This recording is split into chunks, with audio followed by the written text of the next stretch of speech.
My name is Melissa, and I'm the owner of The Make Space, a place where folks are encouraged to make space for creativity, community, and connection through hands-on do-it-yourself craft workshops, take and make DIY kits, and an active online community.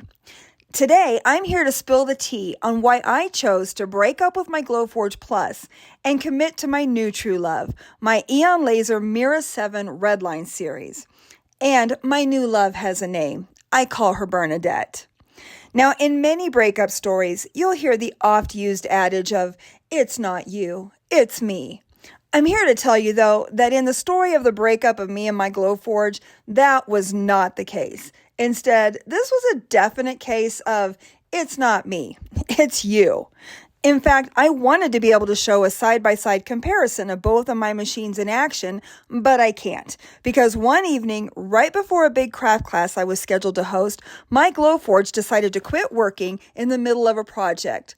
That's why my Glowforge is now sitting useless on the floor in my guest bedroom. You can even see the piece of wood that I was cutting still laying on the laser bed because my machine literally quit mid-job. That moment was when I knew that it was time to say goodbye and good riddance to my Glowforge and hello to the Mira 7. Now, the projects that I most often use my laser for are crafty home decor pieces, including seasonal door hangers, festive porch leaners, cute signs, and stylish interior decor pieces. I typically create these projects as take and make kits to sell or as class projects when I hold a DIY workshop.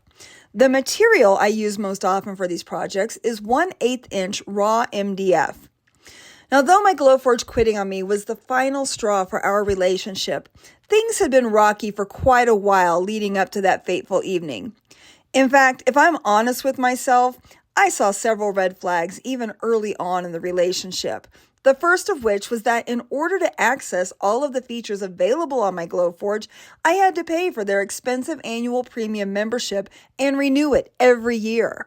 Fortunately, unlike Glowforge, Aeon machines come with lifetime access to Lightburn and all of its cool functions without having to pay for it. The second red flag that I noticed almost immediately was how slow my Glowforge was. This wasn't a huge issue in the beginning when I was just a hobby crafter, but as soon as my hobby started transitioning into a business, the speed of my machine became a real hindrance to my productivity. Thankfully, the Mira 7 is just significantly faster, which means I can cut more projects in less time. And if time is money, you know what that means.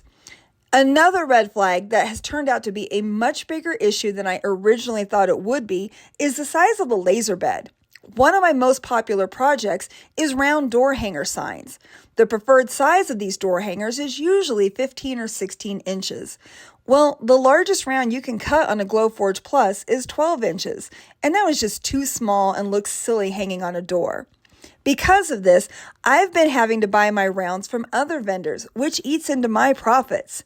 But now, with my Mira 7, I can cut my own rounds because the laser bed is so much bigger, giving me more flexibility in projects and saving me money. Here's a shot of my laser bed with the 15-inch round sitting on it. As you can see, I've got more than enough room to cut a piece this size and even have room to spare.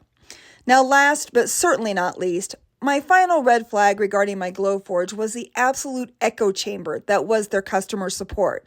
Honestly, I don't even know why they call it support, because support would indicate a certain level of assistance with problems, and that was not what I experienced with Glowforge. I submitted support tickets a few different times when something seemed off with my Glowforge, despite my having done all the regular maintenance and cleaning. And it would often take a week or more for someone to get back to me. And that's if anyone got back to me. I also had support tickets go completely unanswered. I'm happy to report, however, that the exact opposite is true of Aeon. Though I haven't yet needed to receive support for any kind of issue with my Mira, I have reached out to receive some guidance on aligning my camera. I was astounded at how quickly Jacob from Aeon got back to me. It was the same day. He was so nice and provided me with step-by-step instructions on how to complete the alignment.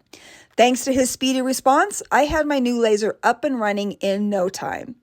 So while my Glowforge breakup was a difficult thing to go through, it also taught me a lot and in a strange meandering way led me to my Mira 7. And for that, I am so grateful. My relationship with my Mira is less than a month old and I'm still learning a lot about her. But we've already had a lot of fun together and I can't wait to see where our adventures lead us and the amazing projects we're going to create in the future.